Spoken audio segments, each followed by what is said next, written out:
সহজতে হল আমি আজি এক্সাৰসাইজ 1.2 আলোচনা কৰিম। ইয়াৰে ফাৰ্ষ্ট কুৱেশ্যনটোত কৈছে প্ৰমাণ কৰা যে ৰুট 5 এটা অপৰিমেয় সংখ্যা। অপৰিমেয় সংখ্যা কাক কয়? যিবোৰ সংখ্যাক পি বাই কিউ আকাৰত প্ৰকাশ কৰিব নোৱাৰোঁ তেনেবোৰ সংখ্যাক আমি অপৰিমেয় সংখ্যা বুলি কওঁ।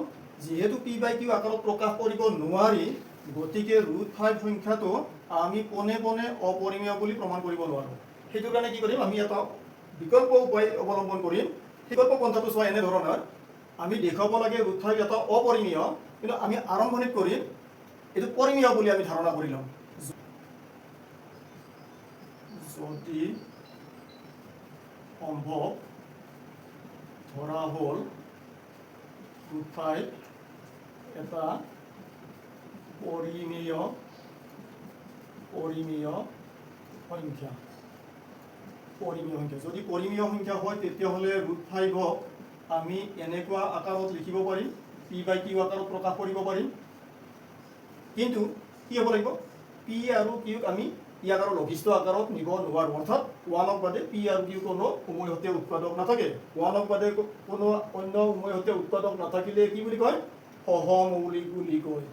যাতে পি আৰু কিউ সহমৌলিক। এতিয়া ইয়াক আমি উভয় পক্ষকে বৰ্গ কৰি দিম। Root 5 square is equal to P by Q square. ইয়াক বৰ্গ কৰি দিলে পাই আছোঁ 5, সোঁফালে হৈ আছে P square by Q square. দুয়োটাকে আমি বজ্ৰ পূৰণ কৰি দিম, পালোঁ P square is equal to 5 Q square. দেখা গৈছে সোঁফালৰ ৰাশিটোত 5 এটা উৎপাদক, সোঁফালৰ ৰাশিটোত যিহেতু 5 এটা উৎপাদক তাৰমানে আমি কি পাম, বাওঁফাল পি স্কুয়াৰৰো 5 এটা উৎপাদক হ'ব। পি স্কুয়াৰৰ 5 এটা উৎপাদক বা 5 পি স্কুয়াৰৰ এটা উৎপাদক। পি স্কুয়াৰৰ এটা উৎপাদক 5। যে পি স্কুয়াৰৰ এটা উৎপাদক যদি 5 হয় তেন্তে পিৰ এটা উৎপাদক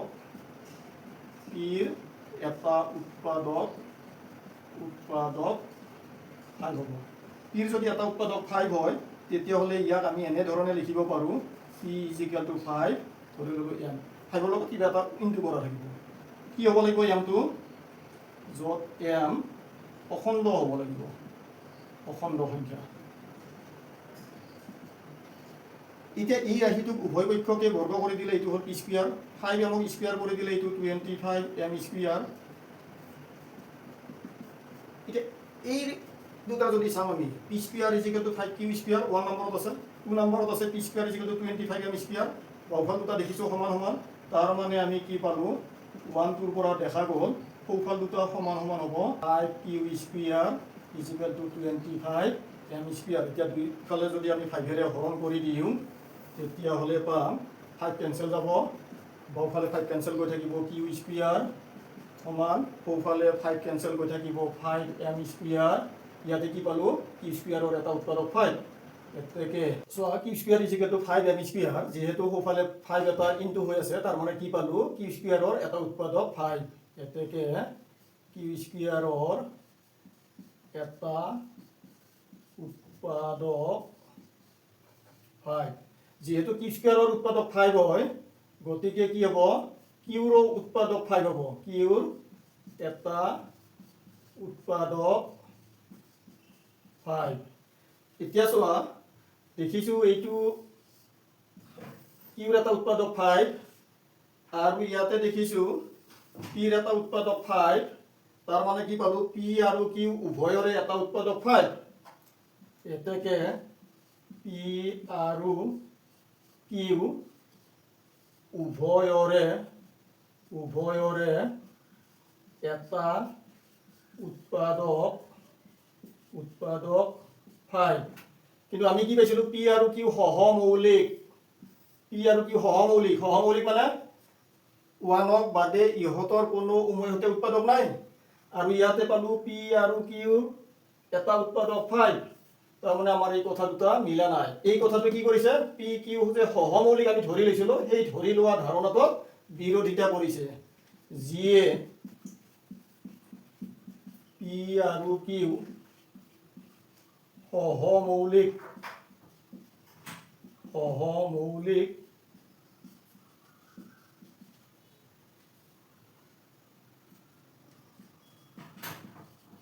কথাটোৰ বিৰোধিতা কৰিছে।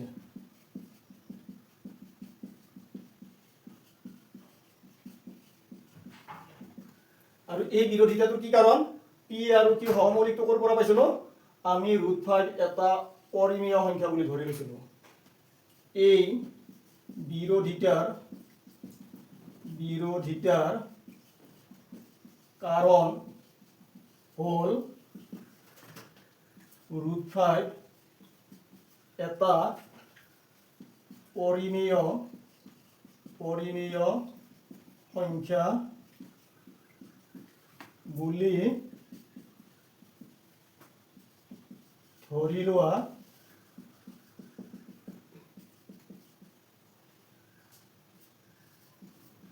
ভুল ধাৰণাটো এতেকে আমি এটা সিদ্ধান্তত উপনীত হলো। সেই সিদ্ধান্তটো কি? √5 এটা অপৰিমেয় সংখ্যা।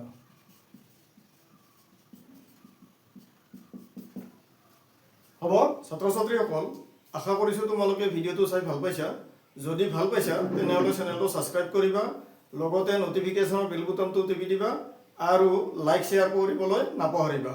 2 নম্বৰ কুৱেশ্যনটোত কৈছে প্ৰমাণ কৰা যে 3 + 2√5 এটা অপৰিমেয় সংখ্যা। আমি কোনো অপৰিমেয় সংখ্যা প্ৰত্যক্ষভাৱে পোনে পোনে ইয়াক প্ৰমাণ কৰিব নোৱাৰোঁ, গতিকে এই সংখ্যাটোক আমি কি কৰিম? পৰিমেয় সংখ্যা বুলি ধৰি লৈ আৰম্ভ কৰিম। যদি সম্ভৱ ধৰা হ'ল 3 + 2√5 এটা পৰিমেয় সংখ্যা। তেন্তে দুটা আমি সহমৌলিক পাম। সহমৌলিক দুটা যিকোনো চিহ্নৰে লিখিব পাৰোঁ, এ বি বা পি কিউ। তেন্তে এ আৰু বি দুটা সহমৌলিক সংখ্যা পোৱা যাব যাতে 3 + 2√5 = a/b। সহমৌলিক মানে কি? 1ৰ বাদে এ আৰু বিৰ কোনো উমৈহতীয়া উৎপাদক নাথাকিব। ইমপ্লাই যিটো অলপ আমি চিম্প্লিফাই কৰি ল'ম, 2√5 = a/b।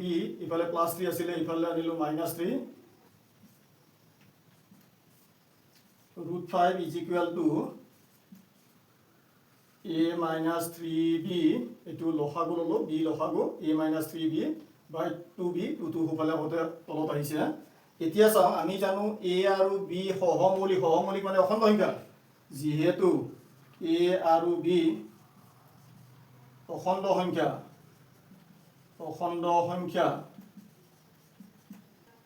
চোৱা অখণ্ড সংখ্যাৰ লগত অখণ্ড সংখ্যাৰ পূৰণ বা অখণ্ড সংখ্যা বিয়োগ, এইখিনি হ'ব অখণ্ড সংখ্যা, এইটো হ'ব অখণ্ড সংখ্যা। তাৰ মানে এই অংশখিনি হ'ব আমাৰ অখণ্ড সংখ্যা হৰণ অখণ্ড সংখ্যা, মানে এইটো হ'ব পৰিমেয় সংখ্যা। এতেকে a-3b/2b এটা পৰিমেয় সংখ্যা।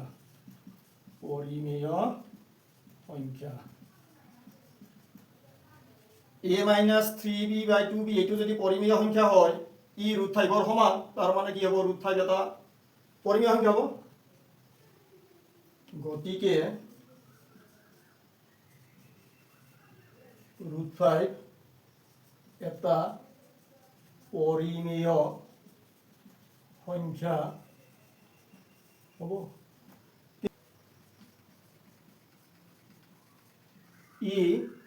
তাৰ কথা কৈছোঁ, এইটো যে পৰিমেয় হ'ল, তাৰ কাৰণে √5 পৰিমেয় হ'ল, এই কথাটোৰ কথা কোৱা হৈছে।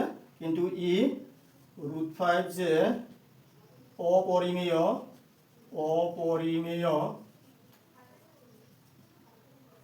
এই সত্যটোক বিৰোধিতা কৰিছে।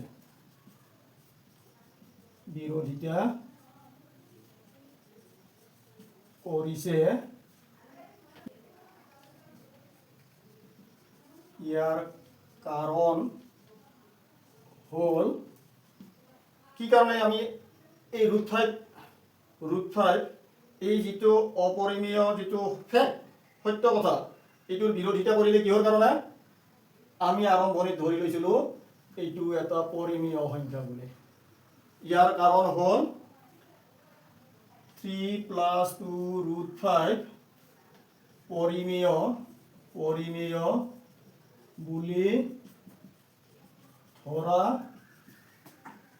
ভুল ধাৰণা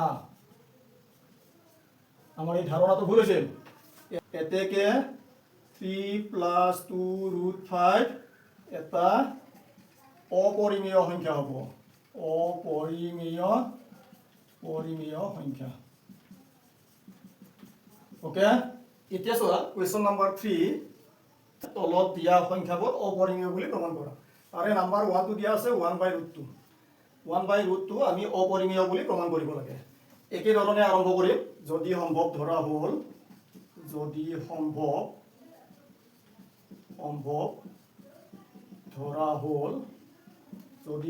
ধৰা হ'ল 1/√2 এটা পৰিমেয় সংখ্যা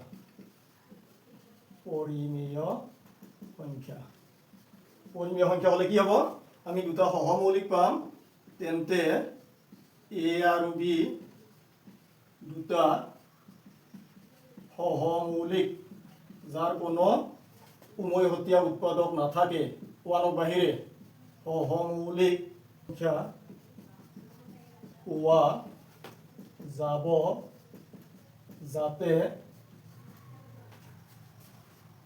1/√2 is equal to a/b implies √2 is equal to b/a যেহেতু a আৰু b অখণ্ড সংখ্যা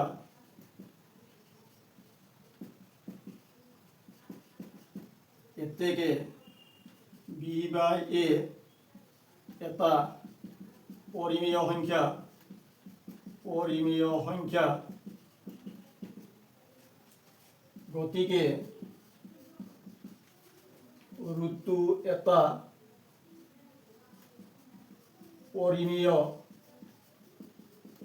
সংখ্যা হ'ব কিন্তু আমি জানো √2 এটা অপৰিমেয় কিন্তু ই √2 যে অপৰিমেয় এই সত্যটোৰ বিৰোধিতা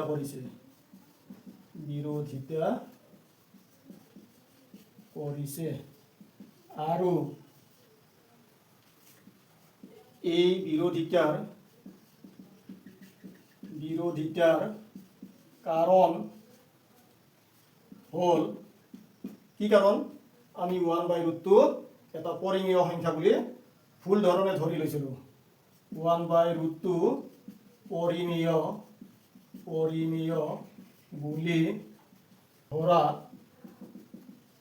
ভুল ধাৰণাটো যদি 1/√2 পৰিমেয় বুলি ধৰাটো ভুল তেন্তে কি হ'ব 1/√2 এটা অপৰিমেয় সংখ্যা হ'ব ছাত্ৰ ছাত্ৰীসকল আমাক যদি অপৰিমেয় সংখ্যা বুলি প্ৰমাণ কৰিব দিয়ে আৰু সংখ্যাবোৰ এনেকুৱা আকাৰত থাকে তেন্তে চাওঁ এনে ধৰণৰ যিকোনো সংখ্যা অপৰিমেয় বুলি প্ৰমাণ কৰিলে আমাৰ লিখাখিনি এই একেটা ষ্টাইলৰে হ'ব গতিকে এটা চাওঁ 2 নম্বৰত আমি একে ধৰণে চাইছোঁ দিয়া আছে আমাক প্ৰমাণ কৰা যে 7√5 এটা অপৰিমেয় সংখ্যা গতিকে এইটোক আমি পৰিমেয় বুলি ধাৰণা কৰি ল'লোঁ এইটো যদি পৰিমেয় হয় তেতিয়াহ'লে 7√5 মানে আমি a/b আকাৰত লিখিব পাৰিম এই কথাটো সদায় কাষত থাকিব ইয়াৰ আগৰ মেথটোত এইটো লিখা হোৱা নাই তোমালোকে এইটো শুদ্ধ কৰি লৈ ল'বা 7√5 is equal to a/b তেতিয়াহ'লে √5 is equal to a/7b এইটো হ'ব বাকীখিনি চোৱা a আৰু b অখণ্ড সংখ্যা হ'লে সোঁফালে যিটো আছে সোঁফালৰ ৰাশিটো যিয়ে নাথাকক সোঁফালৰ ৰাশিটো এটা কি হ'ব পৰিমেয় সংখ্যা হ'ব বাই 7b এটা পৰিমেয় সংখ্যা হ'ব আৰু তেনেস্থলত কি হ'ব বাওঁফালে যিটো সংখ্যা থাকিব সেই সংখ্যাটো মানে ইয়াতে আছে √5 এটা পৰিমেয় সংখ্যা হ'ব এই সংখ্যাটো একে আহিব কিন্তু ই √5 যে অপৰিমেয় এই সত্যটোৰ বিৰোধিতা কৰিছে আৰু এই বিৰোধিতাৰ কাৰণ হ'ল কি কাৰণ আমি আৰম্ভ কৰিছিলোঁ 7√5 এটা পৰিমেয় সংখ্যা বুলি সেইটো আমাৰ ভুল হৈছে তাৰ মানে কি হ'ব 7√5 এটা অপৰিমেয় সংখ্যা হ'ব একে ধৰণে আমি ইয়াৰে 3 নম্বৰটো চাওঁ আমাক দিয়া আছিলে 6 প্লাছ √2 এই সংখ্যাটো আমি অপৰিমেয় বুলি প্ৰমাণ কৰিব লাগে এইটো কাৰণে কি চাওঁ ধৰি লওঁ 6 প্লাছ √2 পৰিমেয় সংখ্যা হয় তেন্তে এইখিনি কি হ'ব a আৰু b ইয়াত আমি p আৰু q লিখিব পাৰোঁ দুটা সহমৌলিক সংখ্যা পোৱা যাব যাতে আমি যিটো সংখ্যা দিয়া আছিলে আমাক সেইটো সংখ্যা লিখা ইয়াতে 6 প্লাছ √2 a by b হ'ব বাকি খালি অকণমান সালসলনি কৰি যোৱা কি ধৰণে √2 a by b minus 6 a আৰু b অখণ্ড সংখ্যা সহমৌলিক মানে অখণ্ড সংখ্যা হ'ব তেন্তে a by b minus 6 সোঁফালৰ ৰাশিটো এটা পৰিমেয় সংখ্যা হ'ব আৰু ইয়াৰ ফলস্বৰূপে বাওঁফালৰ সংখ্যাটো এটা পৰিমেয় সংখ্যা হ'ব যিহেতু দুয়োটা ৰাশি সমান কিন্তু আমি কি পালো বাওঁফালে √2 পাইছিলোঁ আমি জানো √2 এটা অপৰিমেয় সংখ্যা এই সত্যটোক বিৰোধিতা কৰিছে ইয়াতে আৰু এই বিৰোধিতাটোৰ কি কাৰণ আমি আৰম্ভণিতে ধৰি লোৱা ধাৰণাটো আমাৰ ভুল হৈছে কি ধৰিছিলোঁ 6 প্লাছ √2 এটা পৰিমেয় বুলি ধৰি লৈছিলোঁ যদি পৰিমেয় নহয় তেতিয়াহ'লে কি হ'ব 6 প্লাছ √2 অপৰিমেয় সংখ্যা হ'ব 4 নম্বৰ প্ৰশ্নটো কৈছে এটা অশূন্য পৰিমেয় সংখ্যা আৰু এটা অপৰিমেয় সংখ্যাৰ পূৰণফল তাৰ পূৰণফল এটা পৰিমেয় থাকিব কিন্তু এইটো শূন্য হ'ব নোৱাৰে আৰু এটা যিকোনো অপৰিমেয় সংখ্যাৰ পূৰণফল কি হ'ব আমাক ইয়াতে অপচন 4টা দিয়া আছে আমি জানো পৰিমেয় আৰু অপৰিমেয় সংখ্যাৰ পূৰণফল সদায় কি হ'ব অপৰিমেয় হ'ব অপৰিমেয় সদায় অপৰিমেয় আন এটা প্ৰশ্ন দিয়া আছে চোৱা √5 প্লাছ √3 প্লাছ 2 √5 এটা অপৰিমেয় সংখ্যা √3 এটা অপৰিমেয় সংখ্যা গতিকে √5 প্লাছ √3 এইটো হ'ব অপৰিমেয় এইখিনি অপৰিমেয় হ'ল অপৰিমেয় সংখ্যাৰ লগত প্লাছ 2 এটা পৰিমেয় সংখ্যা আমি জানো অপৰিমেয় আৰু পৰিমেয় সংখ্যাৰ যোগফল সদায় এটা অপৰিমেয় সংখ্যা কুৱেশ্যন নম্বৰ 6 আমাক এটা উক্তি দিয়া আছে a √2 প্লাছ √5 এটা অপৰিমেয় সংখ্যা ইয়াৰ লগতে যুক্তি r এটা দিয়া আছে যদি p আৰু q মৌলিক ধনাত্মক অখণ্ড সংখ্যা হয় তেন্তে √p প্লাছ √q এটা অপৰিমেয় সংখ্যা হ'ব √2 এটা অপৰিমেয় সংখ্যা √5 এটা অপৰিমেয় সংখ্যা আৰু আমি জানো অপৰিমেয় সংখ্যাৰ যোগফল অপৰিমেয় সংখ্যা তাৰ মানে এইটো আমাৰ শুদ্ধ দিয়া আছে আৰু কি দিয়া আছে যুক্তি দিয়া আছে p আৰু q মৌলিক সংখ্যাৰ আমি বৰ্গমূল নাজানো গতিকে √p প্লাছ √q এটা অপৰিমেয় সংখ্যা এইটো শুদ্ধ দিয়া আছে এতিয়া দেখিছো a আৰু r দুয়োটা শুদ্ধ লগতে কি দিয়া আছে এই যিটো অপৰিমেয় সংখ্যা দিয়া আছে এইটোৰ সংজ্ঞাটো ইয়াতে দিয়া আছে তাৰ মানে আমি কি বুজি পালো যুক্তি r year a correct explanation শুদ্ধ ব্যাখ্যা এইটোই আমাক দিয়া আছে তাৰ মানে এনসাৰ অপচন কাৰেক্ট অপশনটো হ'ব a কোৱেশ্চন নম্বৰ 7 আমাক এটা উক্তি a দিয়া আছে √a এটা অপৰিমেয় সংখ্যা কেতিয়া যদি a এটা মৌলিক সংখ্যা হয় আৰু যুক্তি r দিয়া আছে যিকোনো মৌলিক সংখ্যাৰ বৰ্গমূল এটা অপৰিমেয় সংখ্যা আমাক অপচন 4টা দিয়া আছে এতিয়া চোৱা √a এটা অপৰিমেয় সংখ্যা দিয়া আছে অপদিছে a এটা মৌলিক সংখ্যা আৰু মৌলিক সংখ্যা কেতিয়াও বৰ্গ সংখ্যা হ'ব নোৱাৰে যেহেতু মৌলিক সংখ্যা এটা বৰ্গ সংখ্যা নহয় গতিকে কি হ'ব √a এটা পৰিমেয় সংখ্যা হ'ব নোৱাৰে ই এটা অপৰিমেয় সংখ্যা হ'ব সেইটো শুদ্ধ উক্তিটো শুদ্ধ দিয়া আছে যুক্তি কি দিয়া আছে যিকোনো মৌলিক সংখ্যাৰ বৰ্গমূল অলপ আগতে আমি আলোচনা কৰিলো বা জানো যে কি মৌলিক সংখ্যা বলা কি সংখ্যা হ'ব নোৱাৰে বৰ্গ সংখ্যা হ'ব নোৱাৰে পূৰ্ণ বৰ্গ নহয় গতিকে পূৰ্ণ বৰ্গ সংখ্যা নোহোৱা সংখ্যাৰ বৰ্গমূল এটা অপৰিমেয় সংখ্যা মানে আমাক এই উক্তিটো দিয়া আছে শুদ্ধ দিয়া আছে যুক্তিটো কি দেখিলো উক্তি যুক্তি দুয়োটা শুদ্ধ a আৰু b দিয়া আছে আমাক উক্তি যুক্তি দুয়োটা শুদ্ধ এতিয়া চাম যুক্তি কি দিয়া আছিল অবৰ্গ সংখ্যা মানে মৌলিক সংখ্যাৰ বৰ্গমূল অপৰিমেয় ইয়াতো দিয়া আছে মৌলিক সংখ্যাৰ বৰ্গমূল এটো বৰ্গমূল অপৰিমেয় তাৰ মানে যুক্তি যেটো দিয়া আছে এটো উক্তি এৰ কাৰণে ব্যাখ্যাটো আমাক ইয়াতে দিয়া আছে গতিকে আমাৰ শুদ্ধ অপচনটো হ'ব উক্তি এ আৰু যুক্তি আৰ দুয়োটা শুদ্ধ আৰু যুক্তি আৰ তো হৈছে উক্তি এৰ কাৰেক্ট এক্সপ্লেনেশন এক্সাৰসাইজ 1.2 অন্তিম কোয়েশ্চন 8 নম্বৰটো চোৱা দিয়া আছে √2 √3 √5 √6 √7 √8 আৰু √10 এই আটাইবোৰ অপৰিমেয় সংখ্যা এতিয়া তলত আমাক চাৰিটা অপশ্যন দিয়া আছে জোৰ হিচাপত তলৰ কোনটো জোৰ সদৃশ অপৰিমেয় এইটো বাছি উলিয়াব লাগে ৰুটৰ ভিতৰত থকা সংখ্যাবোৰ আমি যদি চাওঁ 2 3 5 এইকেইটা মৌলিক 7 এইকেইটা মৌলিক বাকি কি পাম 6 8 10 6 8 10 এইকেইটা যৌগিক সংখ্যা এইকেইটা যদি উৎপাদকত আমি ভাঙো ইয়াতে দেখিছো 6ত মাত্ৰ 2 আৰু 3 দুটা উৎপাদক 10ত 2 আৰু 5 দুটা উৎপাদক কোনো উৎপাদকে বৰ্গ আকাৰত নাই এইটোত দেখিছো 2 তিনিটা আছে 8 মানে 2 তিনিটা আছে ইচ্ছা কৰিলে আমি এনেকৈ লিখিব পাৰো বৰ্গ আকাৰত লিখিলো সো গতিকে কি হ'ব √8 মানে √2 স্কয়াৰ * 2 √2 স্কয়াৰৰ পৰা ইয়াৰ পৰা পাম 2 আৰু √2 থাকিলে এতিয়া হলে চাম আমি ইয়াতে চোৱা সদৃশ অপৰিমেয় মানে কি হ'ব লাগিব অপৰিমেয় অংশখিনি একে একে হ'ব লাগিব √3 √6 একে নহয় কাৰণ ইয়াক আমি আৰু উৎপাদকত বিশ্লেষণ কৰি বৰ্গ আকাৰত ল'ব নোৱাৰো √8 √10 এইটো পাৰো আমি 2 √2 লিখিব কিন্তু √10 টোক নোৱাৰো √2 √8 ত আমি কি পালো এইটো পালো আমি 2 √2 দেখিছো ইয়াতে √2 আছে ইয়াতে √2 আছে তাৰ মানে এইটো হৈছে সদৃশ অপৰিমেয় সংখ্যা বাকিবোৰ নহয়